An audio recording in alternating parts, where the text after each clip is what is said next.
Allah'ın selamı, rahmeti ve bereketi üzerinize olsun.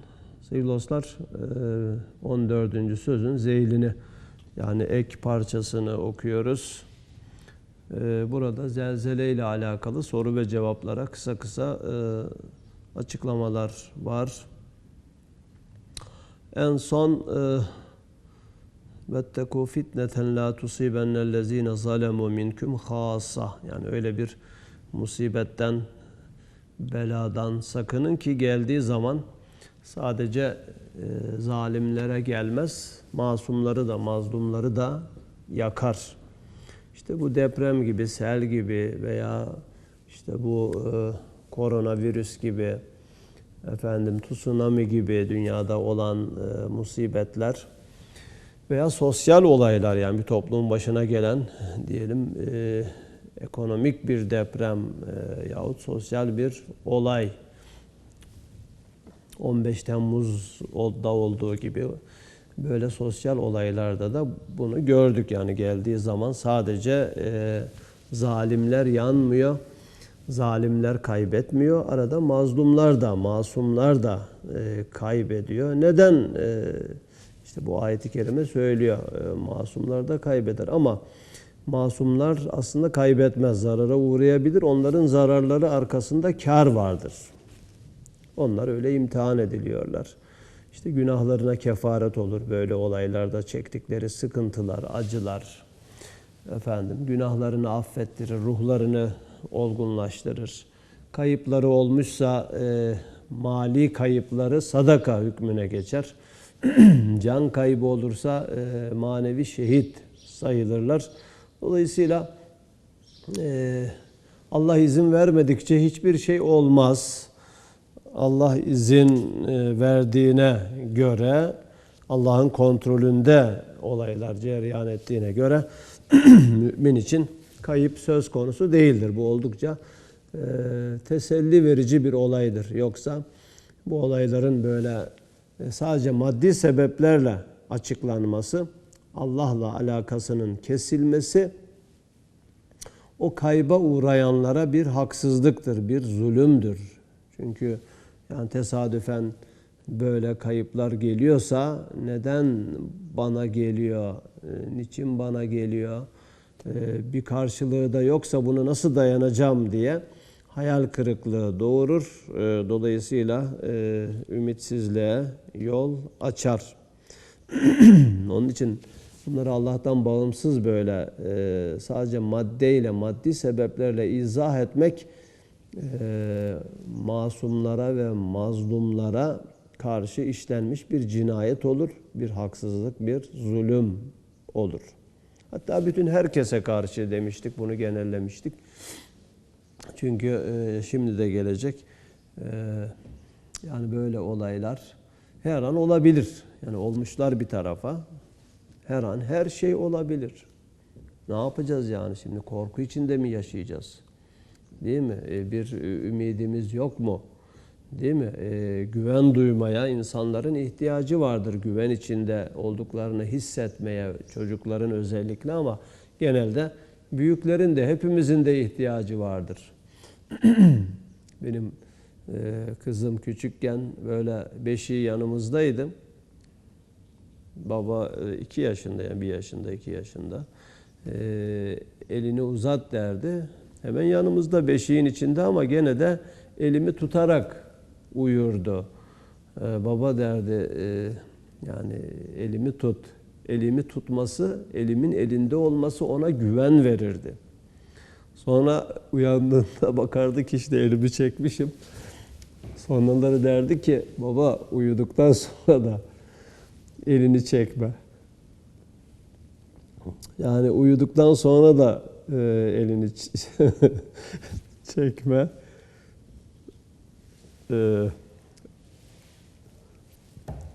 Yani tamam. Yani güvende, kendimi güvende hissediyorum demek isterdi. İyi de ben de derdim yani o zamanlar, hatta sosyal medyada da paylaştım bunu. Ben kimin eline tutayım yani? Değil mi? Ben de acizim ama o benim elime o küçücük minicik elleri Benim elimde olunca kendini güvende hissediyor. Ben kime güvenerek kendimi güvende hissedeceğim, değil mi? Büyükler de kendini güvende hissetmeli. Dolayısıyla Allah'ın rahmet eline tutunarak, Allah'ın merhamet eline tutunarak, onun adalet eline tutunarak ancak kendimizi güvende hissedebiliriz. Yoksa, değil mi, insafsız madenlerin, maddenin, fay hatlarının, insafsız virüslerin insafına kalmışsa hayatımız, nasıl kendimizi güvende hissedeceğiz? Evet, şimdi devam edelim bu özetten sonra. 5. sualde kalmıştık. Adil ve Rahim, Kadir ve Hakim.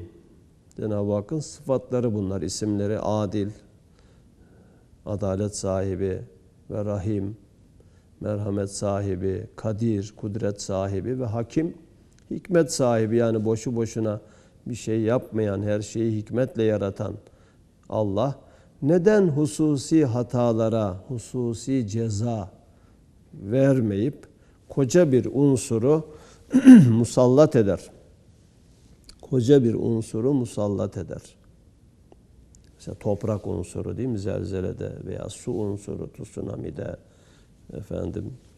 musallat ediyor.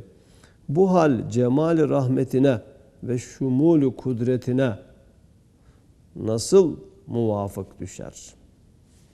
Yani isteseydi hususi ceza da verebilirdi. Tamam, birilerinin, cezayı hak eden kimselerin cezalandırılması lazım, uyarılması lazım, ama bunu onlara münhasır bırakabilirdi. Neden?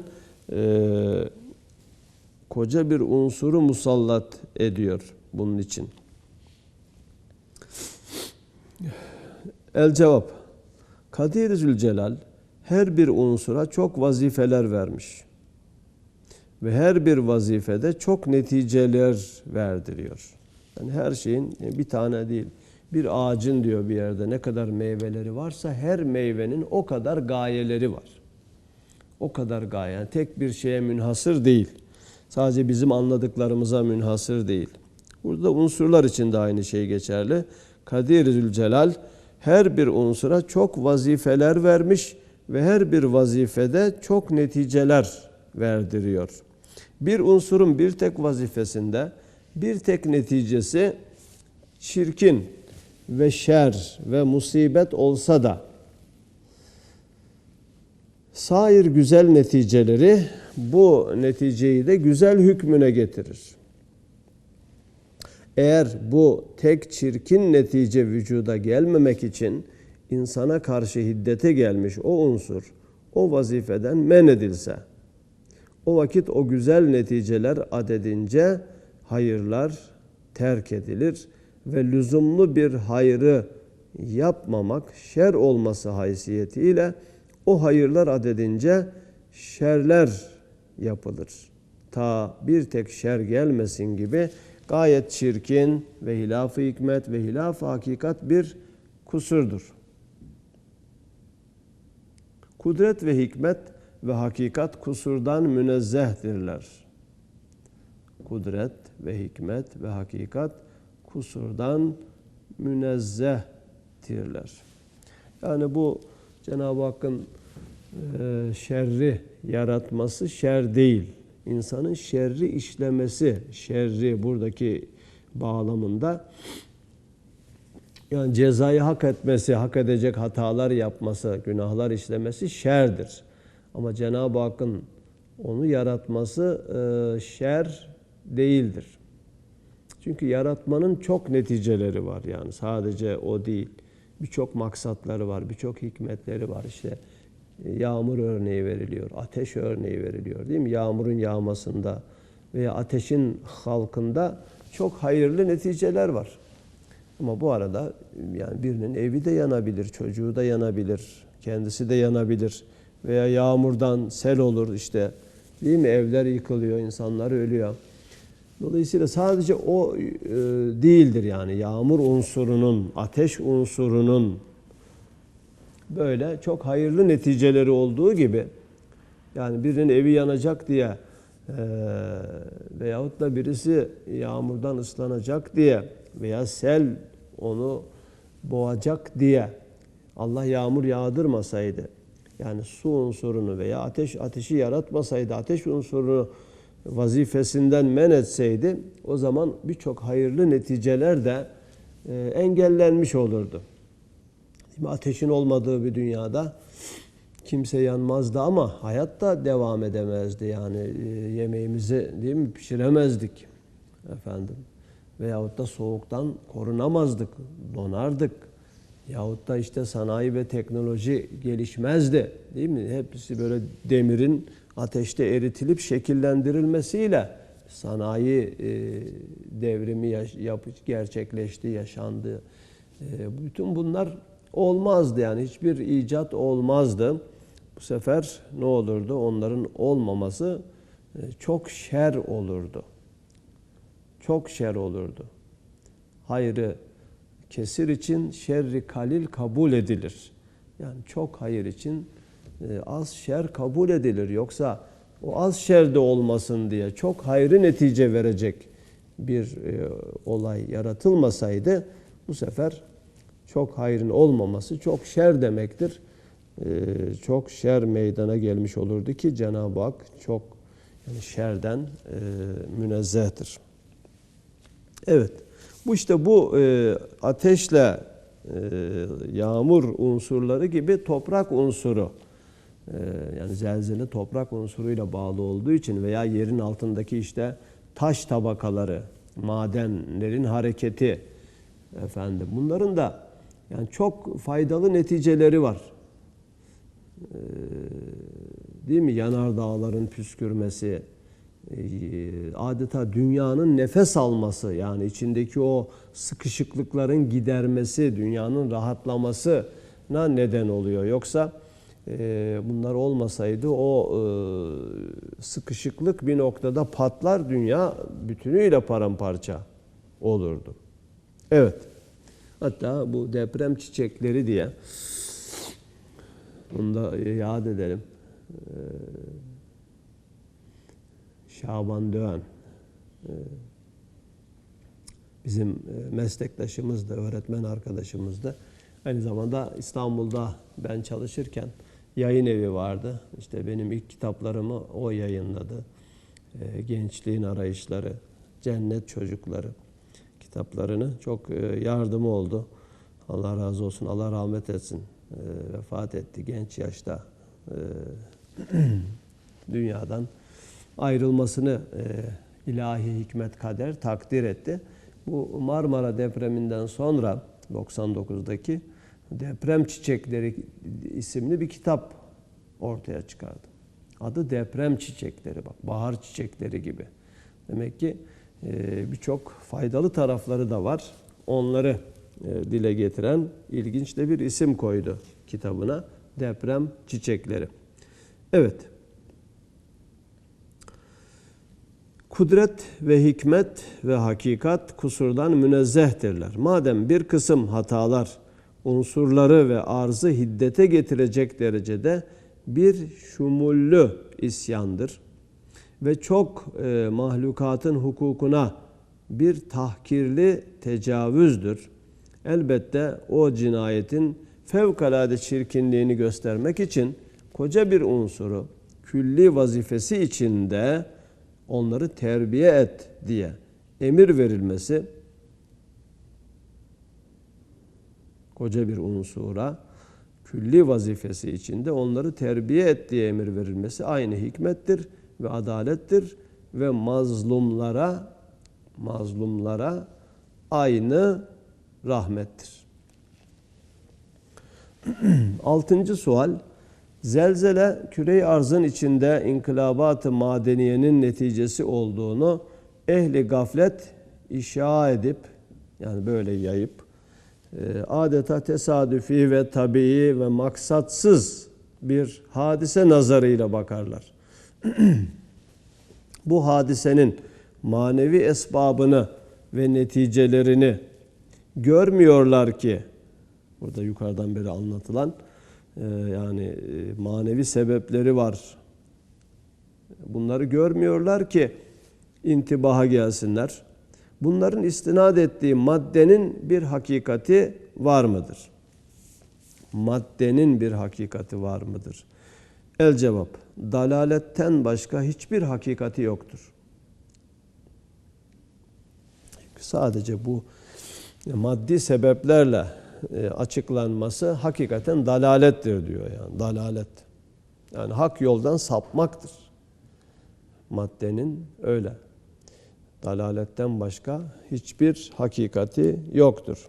Şimdi bunu izah edecek. Çünkü her sene 50 milyondan ziyade münakkaş, muntazam gömlekleri giyen ve değiştiren, küre-i arzın üstünde binler envaın bir tek nevi olan, mesela sinek taifesinden, hadsiz efradından, bir tek ferdin yüzer azasından bir tek uzvu olan kanadının kast ve irade ve meşiyet ve hikmet cilvesine mazhariyeti ve ona lakayt kalmaması ve başıboş bırakmaması gösteriyor ki hadsiz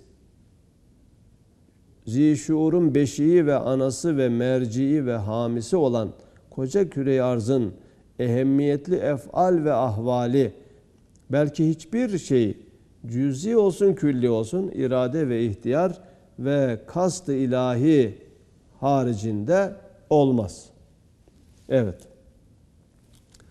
İşte en küçük bir canlının, bir sineğin bir kanadını bile, değil mi, bir maksat için yapan, yani o kanadın yüzlerce cihazatından birisi olan, kanadından lakayt kalmayan bir hikmet, yani bütün o sinek gibi milyonlarca canlıların yaşadığı, insanın yaşadığı dünyanın, dünyayla ilgili bir olaydan habersiz olabilir mi? Yani deprem gibi böyle işte umumi musibetler ondan izinsiz, sadece tesadüfi ve madenlerin hareketiyle, fayların kırılmasıyla sadece izah edilebilir mi? Değil mi? Bu soruyu soruyor. Sonra da şöyle devam ediyor. Fakat yani burada yani fayları, madenlerin kaymasını inkar mı ediyoruz? Yok, inkar etmiyoruz ama yani tesadüfi olan bir olay değil bu.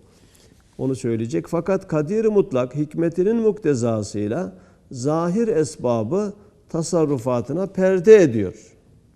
Zahir sebepleri, yani bu görünen sebepleri tasarrufatına perde ediyor. Zelzeleyi irade ettiği vakit bazen de bir madeni harekete emredip ateşlendiriyor. Zelzeleyi irade ettiği vakit, değil mi? Bazen de bir madeni harekete emredip ateşlendiriyor. Haydi madeni inkılabat dahi olsa yine emir ve hikmet-i ilahi ile olur, başka olamaz. Mesela bir adam bir tüfek ile birisini vurdu. Vuran adama hiç bakılmasa, yalnız fişekteki barutun ateş alması noktasını hasrı nazar edip biçare maktulün, yani öldürülen kişinin büsbütün hukukunu zayi etmek ne derece belahet ve divaneliktir. Değil mi? Onun hukukuna saldırı oluyor. Bu hukukunun zayi olması oluyor. Adam tetiği çekiyor, tüfekle karşıdakini öldürüyor. Ya ne oldu şimdi? Bunu açıklayalım bir. İşte tüfekte barut var. Barut ateş aldı. Bu olay oldu.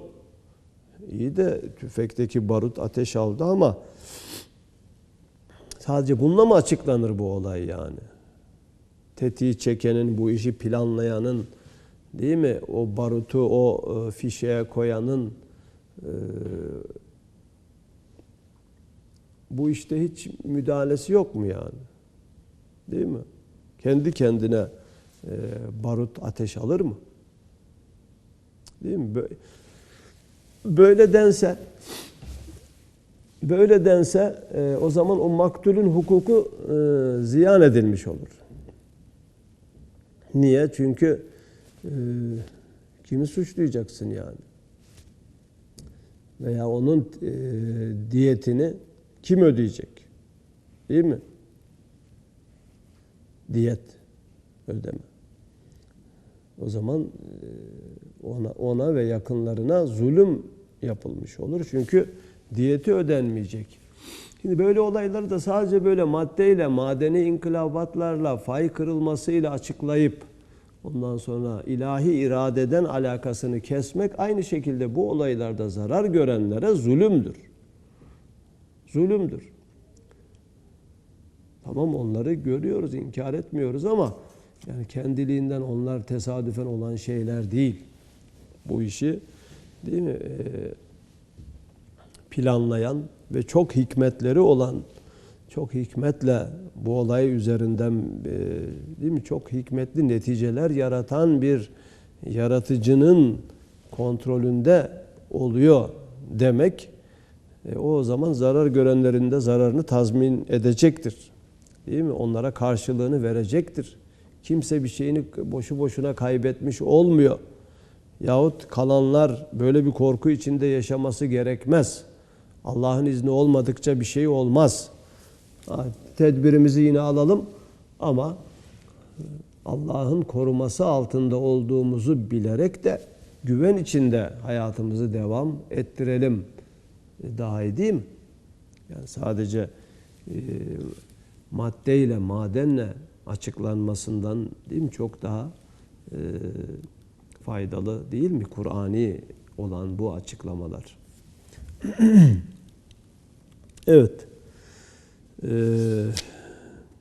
Aynen öyle de bir daha alayım şu örneği. Güzel bir örnek. Mesela bir adam bir tüfek ile birisini vurdu.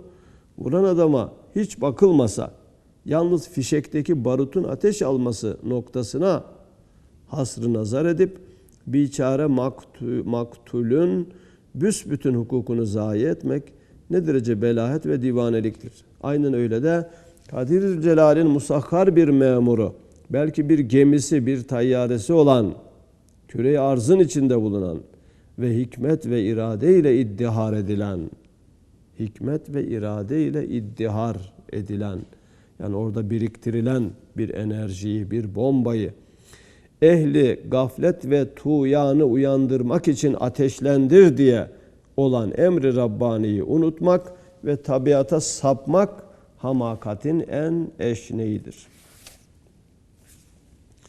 O bayağı varmış, daha 1,5 sayfa. Programda bunu bitirelim inşallah, biraz hızlanalım.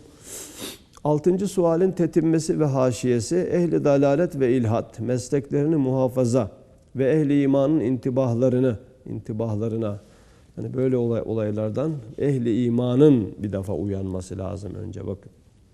Yani böyle ehli imanın imanı tehlikede. Öyle bir zamanda yaşıyoruz ki ehli imanın imanı tehlikede. Dolayısıyla onların uyanması için olan bu olaylarda ehli dalalet ne yapıyor? Onların uyanmalarına mani olmak için, mukabele ve mümanaat etmek için o derece garip bir temerrüt, yani bu inat devam ediyor. Garip bir inat ve acip bir hamakat gösteriyorlar ki insanı insaniyetten pişman eder. Mesela bu ahirde, son zamanlarda beşerin bir derece umumiyet şeklini alan zulümatlı isyanından, kainat ve anasırı külliye kızdıklarından ve Halik-i arz ve semavat dahi değil hususi bir rububiyet, belki bütün kainatın, bütün alemlerin Rabbi ve hakimi haysiyetiyle külli ve geniş bir tecelliyle kainatın heyeti mecmuasında ve rububiyetin daire-i külliyesinde nevi insanı uyandırmak, insan nevini, yani bütün insan nevini uyandırmak ve dehşetli tuğyanından vazgeçirmek, azgınlıklarından vazgeçirmek ve tanımak istemedikleri kainat sultanını tanıttırmak için emsalsiz, kesilmeyen bir su, hava ve elektrikten zelzeleyi, fırtınayı ve harbi umumi gibi umumi ve dehşetli afatı nevi insanın yüzüne çarparak onunla hikmetini, kudretini, adaletini, kayyumiyetini, iradesini ve hakimiyetini pek zahir bir surette gösterdiği halde, İnsan suretinde bir kısım ahmak şeytanları ise o külli işaret-i Rabbaniye'ye ve terbiye-i ilahiyeye karşı, o külli işaret-i Rabbaniye'ye, yani Rabbani mesajlara ve ilahi terbiyeye karşı eblehane bir temerrüt ile mukabele edip diyorlar ki tabiattır, bir madenin patlamasıdır, tesadüfidir. Güneşin harareti elektrikle çarpmasıdır ki Amerika'da 5 saat bütün makineleri durdurmuş ve Kastamonu vilayeti cevvinde ve havasında semayı kızartmış, yangın suretini vermiş diye manasız hezeyanlar ediyorlar. Yani trafolar patlamış böyle. Güneşin sıcaklığı, güneşin harareti elektrikle çarpmasıdır diye böyle açıklanmış. 5 saat bütün makineleri durdurmuş ve Kastamonu'da da bunun şahitleri var. Böyle gece yani sema kıpkırmızı olmuş bir süre. Evet, dalaletten gelen hadsiz bir cehalet ve zındıkadan neşet eden, doğan çirkin bir temerrüt sebebiyle bilmiyorlar ki esbab yalnız bir bahanedirler. Yani o gördükleri sebepler, bu olayları bağladıkları sebepler birer bahanedirler, birer perdedirler. Dağ gibi bir çam ağacının cihazatını dokumak ve yetiştirmek için bir köy kadar 100 fabrika ve tezgah yerine küçücük çekirdeği gösterir. İşte bu ağaç bundan çıkmış diye saniyenin o çamdaki gösterdiği 1000 mucizatı inkar eder. Misüllü bazı zahiri sebepleri ira eder. Zahiri sebepleri görür. Halık'ın ihtiyar ve hikmet ile işlenen pek büyük bir fiil rububiyetini hiçe indirir. Allah'ın iradesi ve hikmetiyle gerçekleşen pek büyük bir fiil rububiyet, yani fiili bir terbiyesini hiçe indirir. Bazen gayet derin ve bilinmez ve çok ehemmiyetli, 1000 cihette de hikmeti olan bir hakikata fenni bir nam takar, bir isim takar. Güya o nam ile mahiyeti anlaşıldı, adileşti, hikmetsiz, manasız kaldı. İşte gel belahet ve hamakatin nihayetsiz derecelerine bak ki 100 sayfa ile tarif edilse ve hikmetleri beyan edilse ancak tamamıyla bilinecek derin ve geniş bir hakikati meçhuleye bir nam takar. Malum bir şey gibi bu budur der. Mesela güneşin bir maddesi elektrikle çarpmasıdır. Hem birer irade-i külliye ve birer ihtiyar-ı am ve birer hakimiyeti neviyenin ünvanları bulunan ve adetullah namıyla yad edilen fıtri kanunların birisine hususi ve kasti bir hadise-i rububiyeti icra eder. O irca ile, yani o kanunlar, tabiat dedikleri kanunlara vermekle onun nispetini irade-i ilahiyeden keser. Allah'ın iradesinden keser. Sonra tutar tesadüfe, tabiata havale eder. Ebu Cehil'den ziyade muzaaf bir eçeliyet gösterir. Bir neferin veya bir taburun zaferli harbini bir nizam ve kanun-u askeriyeye isnat edip kumandanından, padişahından, hükümetinden ve kasti harekattan alakasını keser misüllü asi bir divane olur. Bir harp kazanılmış, zafer elde edilmiş. İşte askerlerin uymaları gereken kurallar, o kurallar listesini gösterir. İşte bu kurallar bu zaferi kazandı der. Yani kurallara verir ya.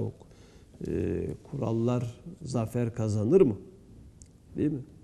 o kuralları koyan, uygulayan, yani komutandan alakasını kesip sadece işi kurallara vermek, değil mi? İnsanı asi bir divane yapar. Evet, kurallar var ama kurallar iş görmez. Tabiat dedikleri şey kanundur, kudret değildir. Kurallar manzumesidir. Yani yapan değildir. Sanattır, sanatkar değildir. Diyelim bu kitap belli kurallarla yazıldı, değil mi? Dil bilgisi kuralları, ama dil bilgisi kuralları kitap yazmaz. Bir maç işte futbol kurallarıyla yönetilir ama kurallar maçı yönetmez. Maçı hakem yönetir. Dil bilgisi kurallarıyla kitabı bir yazar yazar. Değil mi? Efendim. Bir projeye göre camiyi bir mimar diker, bir usta yapar. Yani proje cami yapmaz, bina dikmez. Tabiat dedikleri şey veya doğa yasaları dedikleri şey böyle kurallar manzumesi. Yani işi onlara vermek, değil mi? Akılsız, şuursuz o kurallarla sadece açıklamak nedir? İşte eblehane bir divaneliktir. Hem meyvedar bir ağacın bir çekirdekten icadı gibi bir tırnak kadar bir odun parçasından çok mucizatlı bir usta 100 okka muhtelif taamları, 100 arşın muhtelif kumaşları yapsa, bir adam o odun parçasını gösterip dese, bu işler tabii ve tesadüfi olarak bundan olmuş. O ustanın harika sanatlarını, hünerlerini hiçe indirse ne derece bir hamakattir. Aynen öyle de ... Evet, bir kısa soru cevap daha var. Onunla bitiyor. 7. sual. Bu hadise-i arziye, yani bu deprem hadisesi, bu memleketin ahali İslamiyesine bakması ve onları hedef etmesi ne ile anlaşılıyor? Ve neden Erzincan ve İzmir taraflarına daha ziyade ilişiyor? El cevap, bu hadise hem şiddetli kışta, hem karanlıklı gecede, hem dehşetli soğukta, hem Ramazan'ın hürmetini tutmayan, Ramazan'a gerekli hürmeti göstermeyen bu memlekete mahsus olması, hem tahribatından intibaha gelmediklerinden, yani uyanamadıklarından, hafifçe gafilleri uyandırmak için o zelzelenin devam etmesi gibi çok emarelerin delaletiyle bu hadise ehli imanı hedef edip onlara bakıp namaza ve niyaza uyandırmak için sarsıyor ve kendisi de titriyor. Biçare Erzincan gibi yerlerde daha ziyade sarsmasının iki veçi var. Biri, hataları az olmak cihetiyle temizlemek için tacil edildi. Hataları az olmak cihetiyle temizlemek için tacil edildi. İkincisi, o gibi yerlerde kuvvetli ve hakikatli iman muhafızları ve İslamiyet hamileri az veya tam mağlup olmak fırsatıyla ehli zındıkanın orada tesirli bir merkezi faaliyet tesisleri cihetiyle ehli zındıkanın orada bir tesirli bir faaliyet merkezi tesis etmeleri cihetiyle en evvel oraları tokatladı ihtimali var. La ya'lemul gaybe illallah. Subhaneke la ilme lena illa ma allamtena inneke entel alimul hakim. Evet, burada demek ki son şeyden şöyle bir mesaj çıkararak bitirelim. Kuvvetli ve hakikatli iman muhafızları ve İslamiyet hamileri, iman muhafızları ve İslamiyet hamileri, yani Allah'ın insanı yaratma maksadına uygun olarak yaşayan, Allah'ın dinine sahip çıkan, o dini yaymaya çalışan, samimi olarak Allah'ın dinine hizmet eden kimseler bulunduğunda, bunlar oralarda tabii onların o pozitif hareketleri çoğaldığında terazinin iki kefesi gibi. O zaman ehli zındıkanın faaliyet merkezi olamayacak o yerler veya onların faaliyetleri geri planda kalacak. Böyle umumi hatalardan kaynaklanan, umumun hatasından kaynaklanan umumi bela ve musibetlerde inşallah böyle Cenab-ı Hakk'ın katından gelmeyecek. Demek ki biz kendi vazifemizi yapmamız lazım. Yani burada boşu boşuna ne olur acaba, tekrar deprem olur mu veya bu işte koronavirüsü yayılır mı? Maddi tedbirleri almanın yanında manevi olarak da her şey Allah'ın elinde, Allah'ın kudret elinde. Ona sığınmamız, ondan yardım istememiz, ona yalvarmamız, dua etmemiz gerekiyor. Yani bu olaylar bizi daha çok Allah'a döndürmeli. Eksiklerimizi bize düşündürüp kendi nefs muhasebemizi yaptırıp daha iyiye yönelmemize vesile olmalı. İnşallah böylece maddi tedbirler kadar manevi tedbirleri de almamız gerekiyor. Onun dışında rahat oluruz yani Allah'ın emrettiğinin dışında bir şey olmaz diye böyle en azından bize düşeni yapmanın vicdani rahatlığı içerisinde hayatımızı devam ettiririz. Zaten bir gün hepimiz ölümlü bir dünyada yaşıyoruz. Asıl olan ahiret hayatıdır. Biz bize düşeni yapalım da gerisi ne olursa olsun diye düşünüp huzuru kalple hayatımıza devam edebiliriz. Cenab-ı Hak katından bize hayırlar, güzellikler ihsan etsin. Her şeyden gerekli dersi çıkarıp her vesileyle kendisine yaklaşanlardan olmayı, rızasını arayanlardan olmayı nasip etsin. Duasıyla noktalayalım. Hepiniz alemlerin Rabbine teslim olun.